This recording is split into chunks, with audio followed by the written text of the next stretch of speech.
We focus on history, culture, religion, art, social, and philosophy of Nusantara.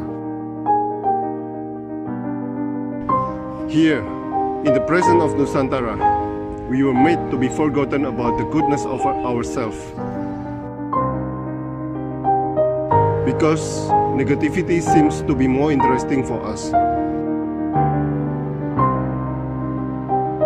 Now, I'm Sutoyo Raharto and friends, assist you, to remind you, to awaken you that we still can find the gems of Nusantara.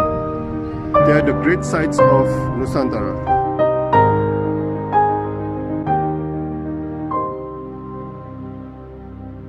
Selamat sore Pak Ibnu Suharyo, seorang pendiri Tapawana Raja Nusantara. Nah, baru saja Pak Ibnu mengatakan Bapak orang Jakarta.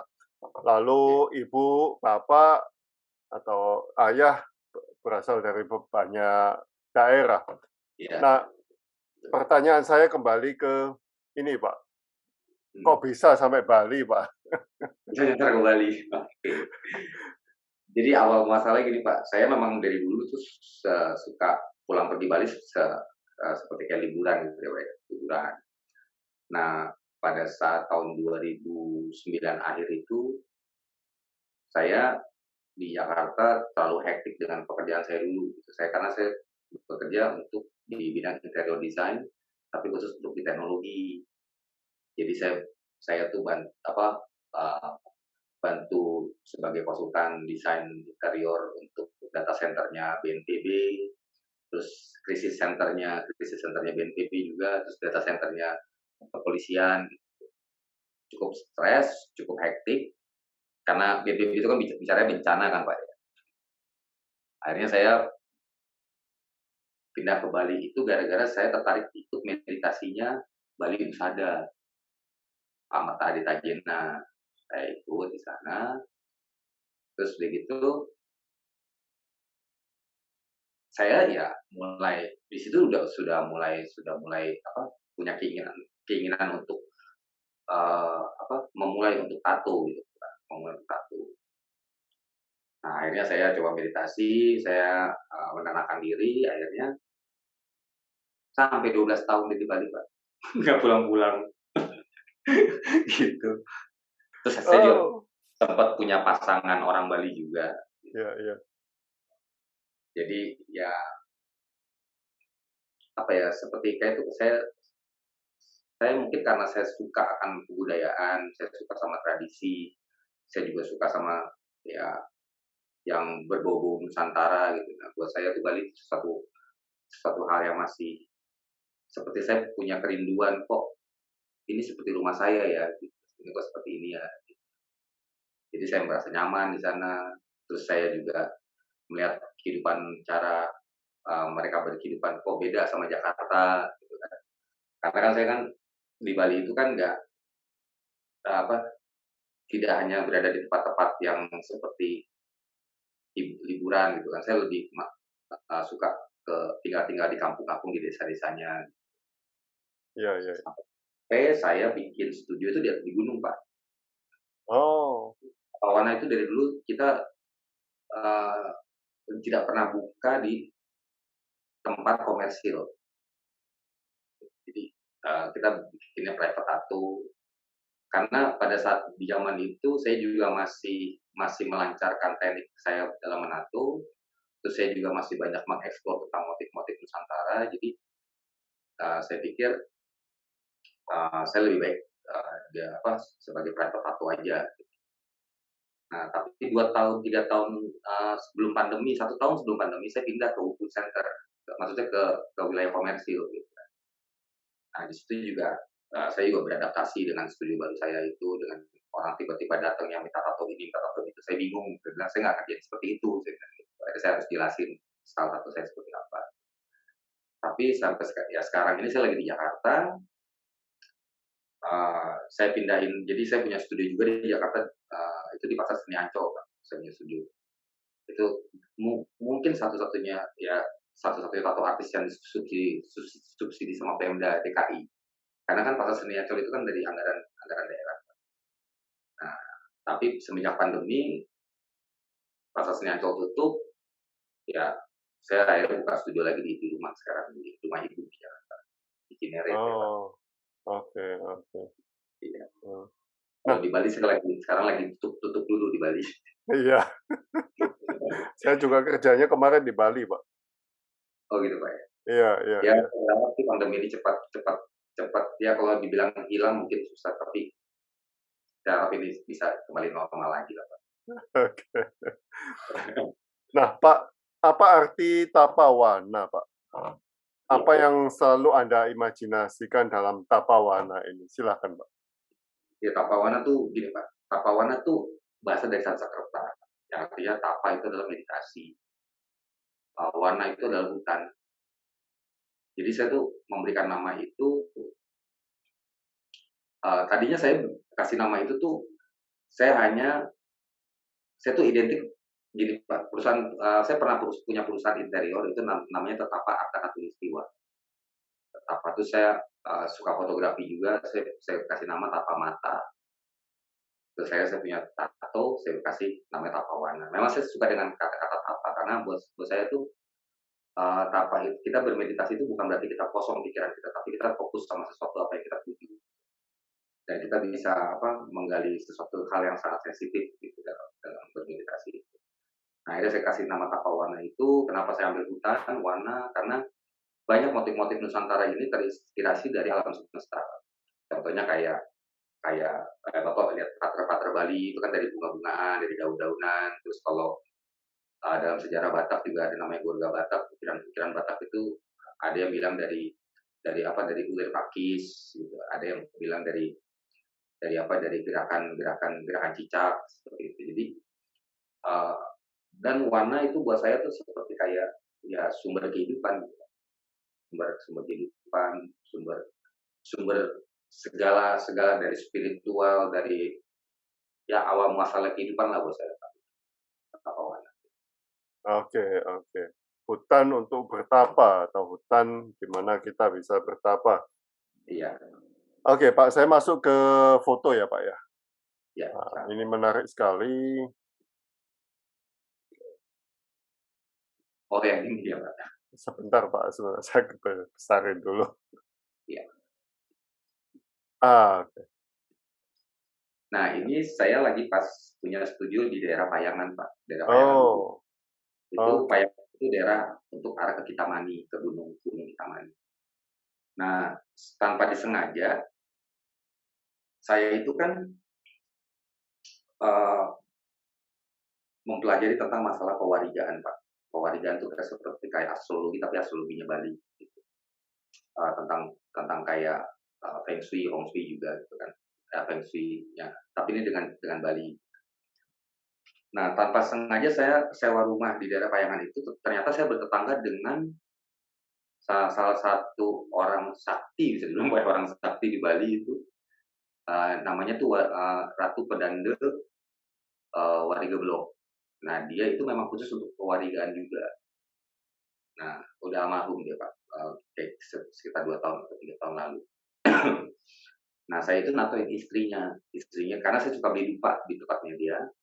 Terus istrinya bilang, Ibnu, Mas Ibnu ini penato ya? Iya, saya mau dong ditato. Ah, Ibu mau ditato apa? Ada deh. Oh iya, iya. Akhirnya, itu tatonya bukan tato sebenarnya, itu cuma kayak titik kecil aja, titik kecil. Tapi dalam titik kecil, dalam proses untuk pembuatannya itu, tinta-tinta kita disembayangin semuanya. Karena saya juga salah satu penggemar Dr. Masaru Emoto tentang water crystal, water vibration itu. Ya, jadi entah tintanya itu didoakan apa, dan saya juga berdoa gitu. Tapi kita percaya bahwa apa yang kita masukin ke dalam tubuh kita itu harus sebagai pelindung, sebagai energi gitu buat kita. Karena kita sudah berikan satu vibrasi ke tinta itu. Dan akhirnya saya setiap menato, saya pasti menggunakan teknik itu, Pak. Ya, jadi semua aktivitas saya kasarnya blessing lah, saya doain lah gitu. Entah nantinya doanya itu terkabul atau tidak, tapi niatannya sudah baik. Oh, berarti, itu pakai doa Bali, Pak? Pakai dulu. Karena itu memang Ratu Pedando, Pak, yang saya tato. Oke, oke. Nah, Kasarnya saya juga orang-orang juga di Bali juga berkaget kok bisa gitu kan. Karena kan itu kan kalau bilang Ratu Pedando itu kan bisa bilang udah kasta spiritual yang tinggi, Pak, kalau di Bali itu, Pak. Jadi untuk megang kepalanya juga orang biasa tuh nggak boleh gitu kan, karena disucikan mereka gitu. Nah itu menjadi satu kesempatan yang unik juga sih buat saya. Tapi memang pada saat proses ritualnya memang kita tidak ambil picture, kita nggak ngambil gambar karena nggak boleh. Tapi saya bilang sama sama satu istri, saya bilang, Bu, nanti pasti akan banyak banyak pertanyaan sama saya tentang ini. Oh, silakan aja ceritain aja, santai. oke, oke. Oh, berarti di sebelum sebelum mentato ibunya, oh, ada ritual-ritual, Pak, ya? Ya, kita sembayangan kecil aja Pak di Merajan, Pak. Jadi Oh, kita Merajan sembayangin, terus begitu kita sembahyang kecil minta eee, ya minta sesuatu hal yang baik baik saja energinya gitu, seperti itu, Pak. nah, eee, spirit apa yang diharapkan dari tato titik kecil itu, Pak? Nah itu rahasia sih, hidup dan mati, Pak. Saya nggak Oke, iya, itu tapi memang, Bapak setelah ketemu beliau lagi beberapa saat waktu, beberapa, beberapa waktu kemudian ada ini, Pak, ada does it work gitu loh, Pak? It works for her? iya, nah, ya ya kita masih sering ketemu, karena kan kita seperti tetangga, Pak. Ya jadi dia bilang eee, seperti karisma lah, Pak, dia bilang. Oke, oke. Unik-unik sih, Oh, unik-unik sih. ya yang unik adalah Bapak bukan orang Bali, Iya tapi bisa mentato beliau ini. iya iya Ya, iya, Pak. Dan saya juga memang karena, karena mungkin saya mempelajari tentang motif-motif kerajaan Bali juga, Pak. Kerajaan Bali itu kayak kalau Bapak lihat di kain-kain putih yang digambar-gambar itu untuk di pura-pura atau di rumah-rumah suka ada. Saya mempelajari simbol-simbol itu juga. Namanya sastra ikonografi juga. Jadi Kak, tapi saya tidak ngambil asli blok-bloknya untuk saya tato, Mbak. Jadi saya itu hanya sebagai sebagai pembelajaran saya, tapi saya nanti punya inspirasi sendiri untuk ke sana, seperti itu. nah, raja-raja Bali banyak sekali, Pak, ya? Banyak, Pak. 10 saya sempat 7 tahun atau 8 tahun yang lalu itu, eee, saya sempat kaget melihat di Bali sendiri rajahan itu orang-orang beli rajahan pakai sablon. Saya sampai bertanya sama diri saya, "Ini para praja-praja pada kemana?" Gitu. Akhirnya saya mencoba berkolaborasi sama teman-teman saya, ada sastrawan juga, terus ada pelukis, terus juga ada eee, kaligrafi, tapi mereka udah pada tua, gitu. Maksudnya udah berumur. Saya coba untuk menggali itu dan saya nyebarin lagi ke teman-teman yang muda-muda biar karena gini Pak, kerajaan Bali itu kalau di Bali itu sempat itu sangat sangat disakralkan sekali. Jadi kalau ada orang yang punya rajahan tuh mereka berpikirnya tuh hampir yang seperti wah pengelayakan nih, pendestian gitu, atau yang ilmu hitam atau buat buat pelet atau buat apa gitu. Tapi kalau saya bilang saya lihat ini suatu kesenian leluhur yang harus dilestarikan atau harus dikembangkan. Jangan jangan kalau kalau bagi saya kalau ditakut-takutin nanti hilang loh saya bilang. Akhirnya teman-teman anak-anak muda udah mulai tuh Pak, mereka ngeraja-ngeraja lagi dengan style-stylenya mereka, dengan karya seninya lagi mereka. Ya bukan berarti saya juga bilang saya ini pencetus atau maksudnya menggalakkan lagi, enggak. Saya intinya tuh pasti mereka akan berpikir, "Ini orang Jakarta kok berani-beraninya ngerajah nih," gitu. Itu kayak saya menganggap diri saya tuh seperti umpan aja Pak, biar mereka tuh keingat lagi gitu. Gitu sih. Nah, anak-anak muda di sana bikin rajahnya ditato atau di kain-kain itu, Pak? Di kain, Pak, Di kain, oke. buat Itu kan upacara. harusnya Tapi memang painting kan, Pak, ya? iya, harus tangan, Pak, karena kan di situ kan, rajaan di situ letak sunya, Pak, di situ spiritualnya, Pak. Ya spiritnya spiritnya si peraja itu dia mengeluarkan satu suatu apa, suatu suatu energi itu ke gambar itu, sesuai dengan pesanannya si apa, si yang butuh dengan rajaan itu. Kan kalau rajaan itu kan pasti kita ngitung pewarigan ya, Pak, seperti ngitung wetonnya gitu segala macam. Dan kegunaannya untuk apa, misalnya untuk kebal, untuk apa, itu banyak semuanya gitu. Dan saya beruntung saya dikasih buku dari kawan saya namanya, Wayan Wayan Jeki Sunarta, itu buku fotokopian Rajaan Bali, dia dapatnya dari Leiden, Museum Leiden, tahun 1921, dokumenter ini. Jadi bahasa Inggris sih, tapi saya tetap, bertanya lagi ke teman-teman yang apa, yang sedang menggali rajaan juga, apakah ini ada, apa benar atau tidak. Karena kan kalau kita dapat literasi ya literasi ini kan belum tentu benar gitu, Pak, ya kan. Jadi kita harus tahu tahu kebenarannya dulu, ya, menurut saya gitu.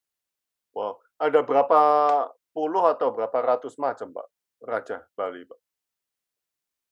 Banyak, Pak, Oh, banyak? banyak. Oh. Oh, Jadi ada kegunaan-kegunaannya juga. Contohnya kayak kayak misalnya ada rajaan untuk pelindung rumah, ada rajaan untuk pelindung halaman depan, ada rajaan untuk, menyimbolkan tentang masalah, dewa-dewinya, ada misalnya kayak di Merajan, ada juga. Terus ada jadi rajaan itu identik hampir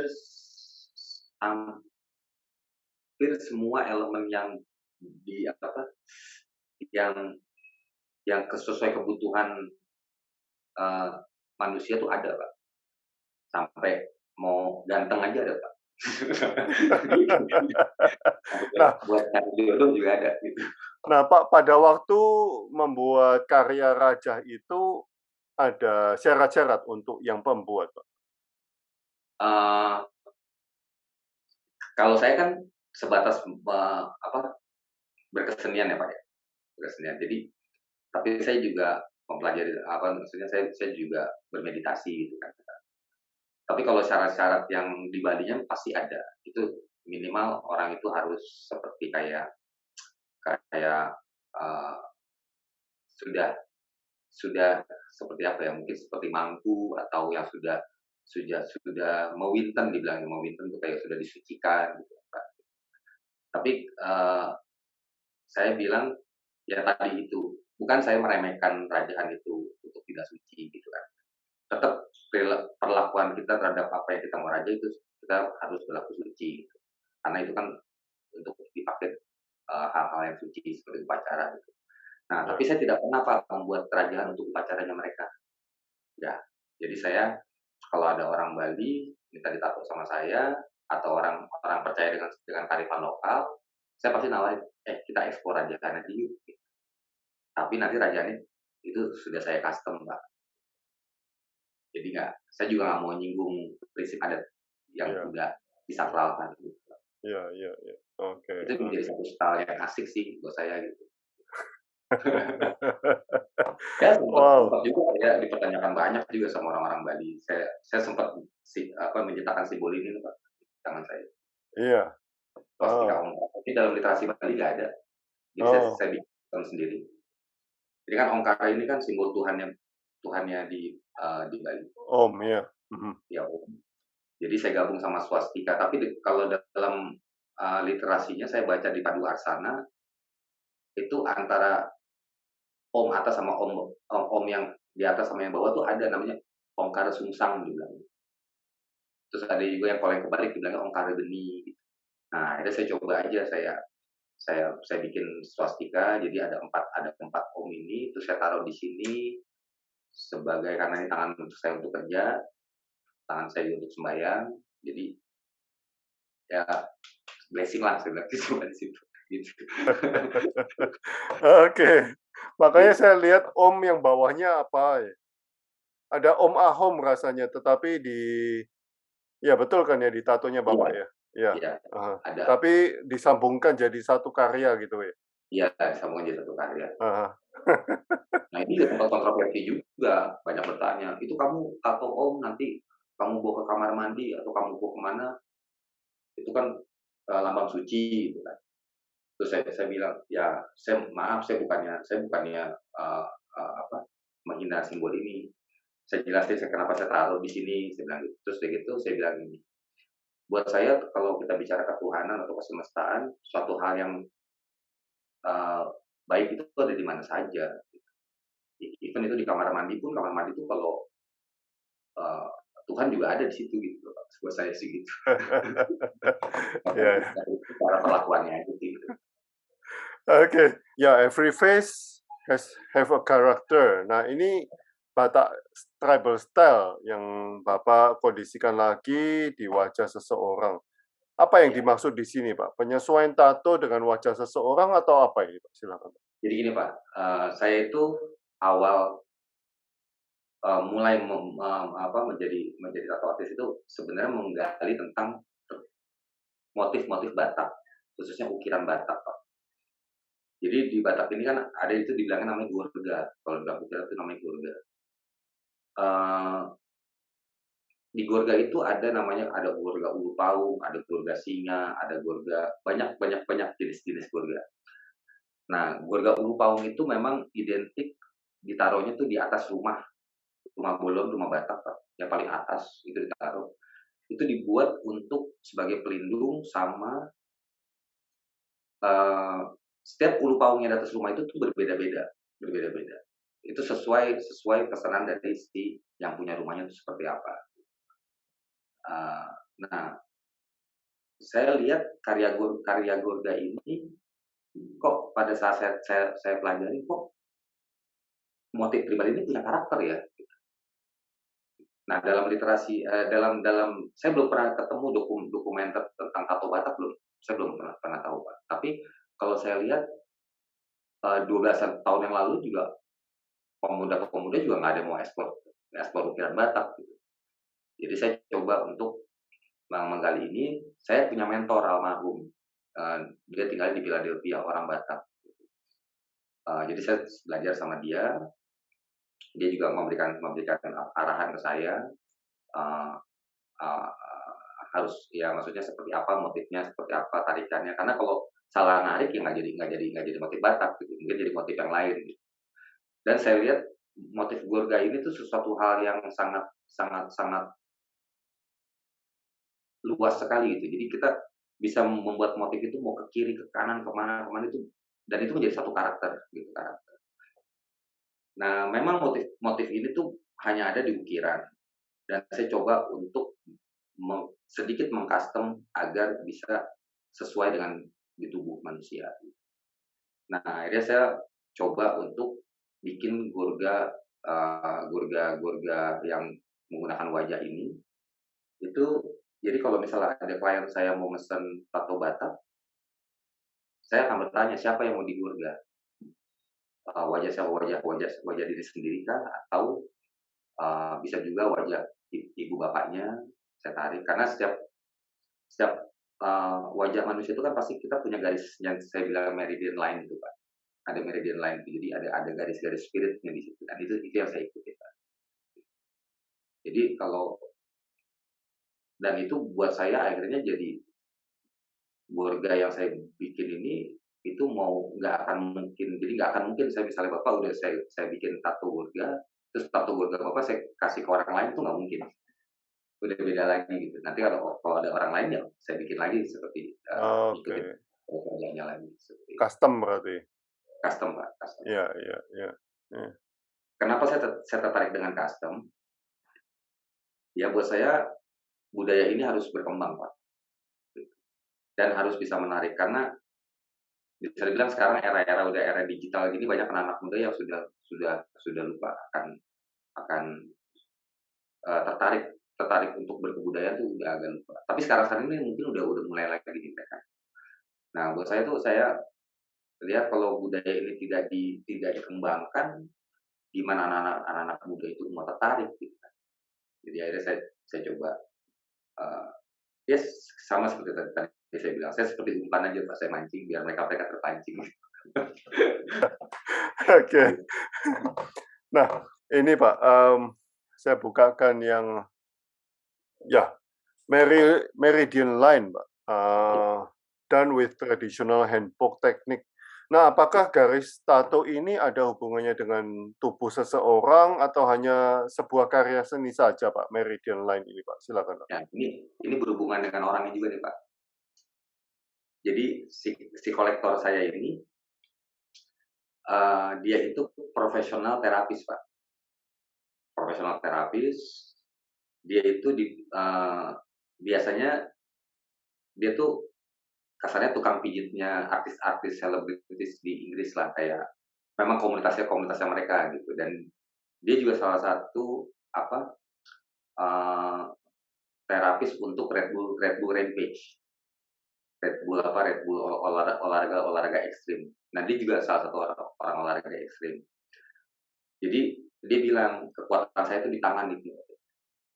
Karena saya dapat rezeki, dapat kehidupan, dapat dapat kesempatan saya berkarir itu di tangan di kekuatan di tangan saya. Saya pengen punya sesuatu di badan saya. Terus itu saya lihat,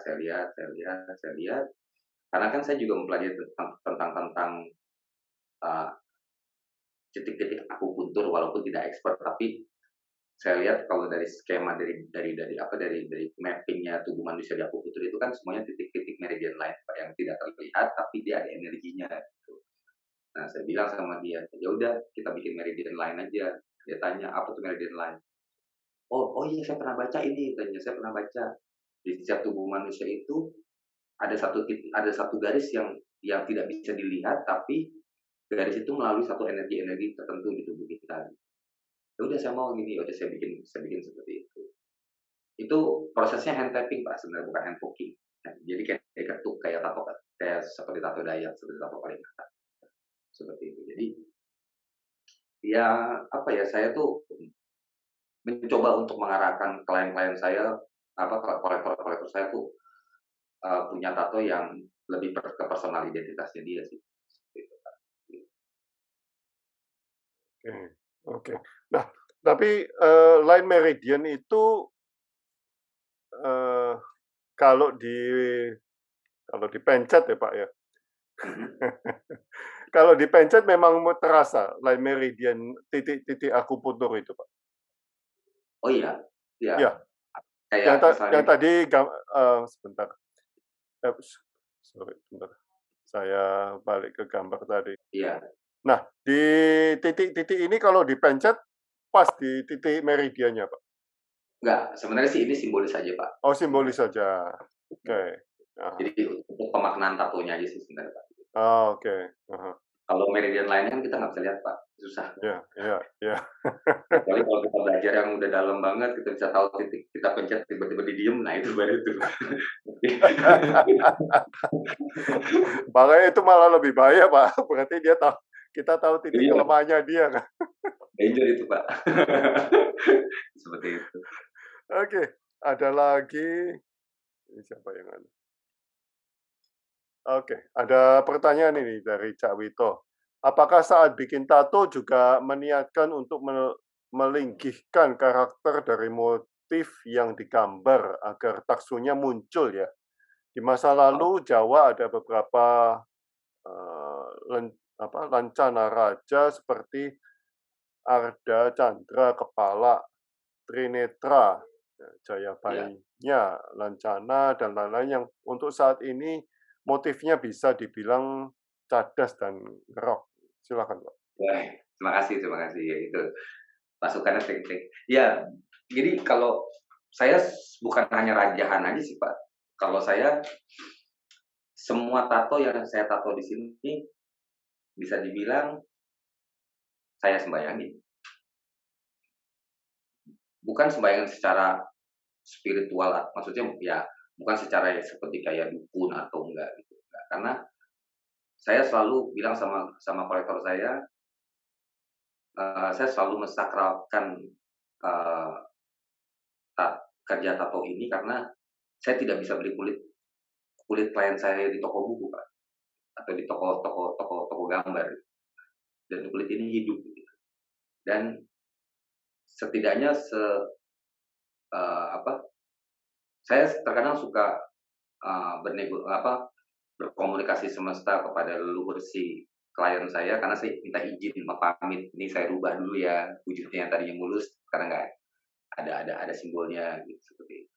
Ya tapi nggak perlu diartikan seperti seperti dukun, nggak. Saya hanya komunikasi semesta biasa aja, Pak.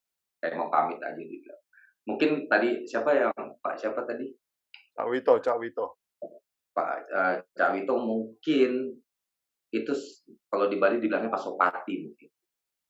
Jadi setelah ditato kita pergi ke shaman, nanti di shaman itu nanti dipasopati, diisi taksunya atau diisi spiritnya. Itu saya pernah melakukan itu juga satu kali sama kolektor saya dari Afrika. Itu dipasopati di Lotun dulu gitu. Oh, kalau pasopati itu ditato dulu baru diisi, Pak ya? Iya. Oh, bukan waktu mentato itu sekalian pasopati itu? Ya, kalau saya udah mau pasopati diri saya sendiri. Iya.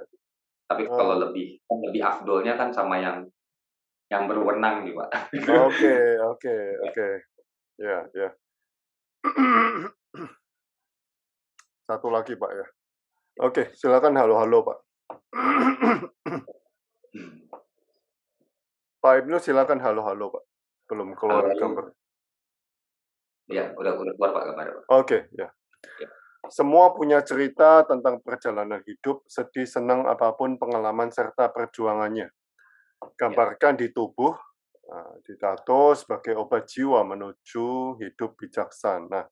Nah, Pak, bagaimana obat jiwa ini mengobati jiwa, Pak? Silakan. Ya. Ini berdasarkan dari pengalaman saya kerja di tato sih, Pak ya. Jadi banyak kolektor-kolektor saya tuh yang datang ke studio saya tuh mereka tuh karena saya tidak punya tato, maksudnya karena saya di studio saya tuh tidak ada flash, jadi saya tidak membuat gambar-gambar. Jadi banyak kolektor saya itu datang, mereka tuh curhat dulu, mereka curhat, ngobrol segala macam tentang keluh kesahnya dia, tentang apanya dia segala macam. Terus akhirnya saya coba untuk bisa menyimbolkan membuat satu simbol ke tubuh kolektor saya itu. Nah, pada saat proses ditatonya itu ya rata-rata semua hampir kolektor saya tuh pada saat saya mengerjakan tato itu dia tuh seperti bermeditasi gitu. Jadi seperti kayak dia mau kayak seperti self healing sendiri gitu. Dan akhirnya itu hampir rata-rata ya dari klien-klien saya itu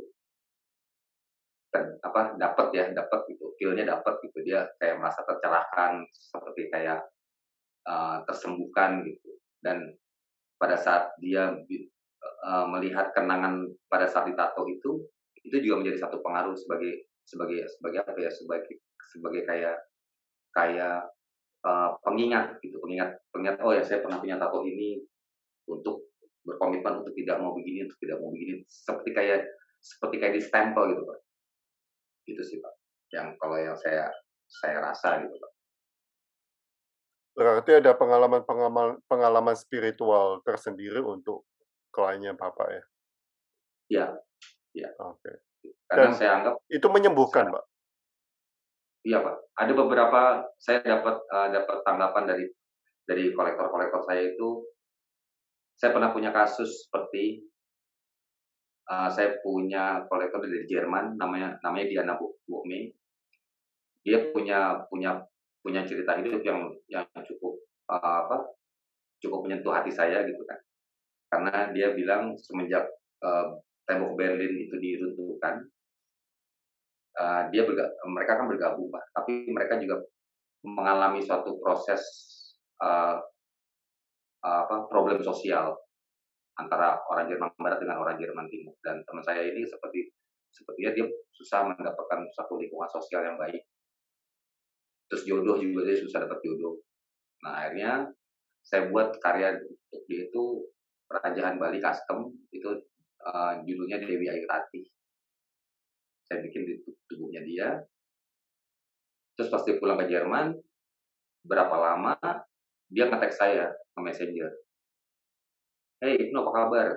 Ya baik ini. Kamu tahu Ibnu, saya tuh sekarang seperti merasa sesuatu hal yang majis di tubuh saya. Saya sekarang terlalu banyak cowok yang datang ke saya. Saya bilang, oh gitu ya, oke. Saya bilang, ya udah yang penting kamu hati-hati aja. Saya bilang gitu. Ya sebenarnya saya juga tidak meniat. Dalam arti kata bukan meniat. Kalau niatan udah pasti. Tapi saya tidak menyangka bisa sampai seperti itu. Mungkin ini seperti kayak apa ya? Seperti kayak sudah tersugesti kali gitu. Di alam pikirannya dia. Akhirnya tanggapannya seperti itu. Terus ada juga yang dari senator orang Amerika, dia punya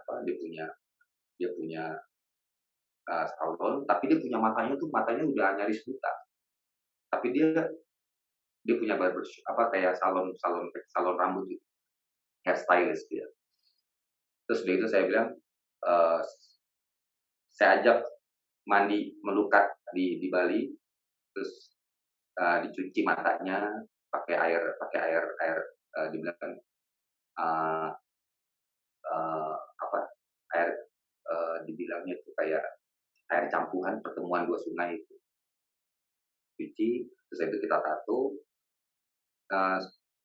Yang tadi saya lihat dia orangnya biasa-biasa aja, tapi sekarang saya lihat di Instagramnya oke. Dan dia selalu bilang, Ibnu saya seperti kayak mendapatkan sesuatu yang tidak saya sangka-sangka sampai sekarang saya punya. Dan semua lingkungan saya senang. Nah, itu sih yang paling penting sih saya bilang. Saya takut juga kan saya kalau udah orang tapi orangnya juga nggak dapat reward atau nggak dapat apa gitu. Iya. Wow, perjalanan spiritual plus tato ini, Pak. Ya saya sih apa ya Pak ya?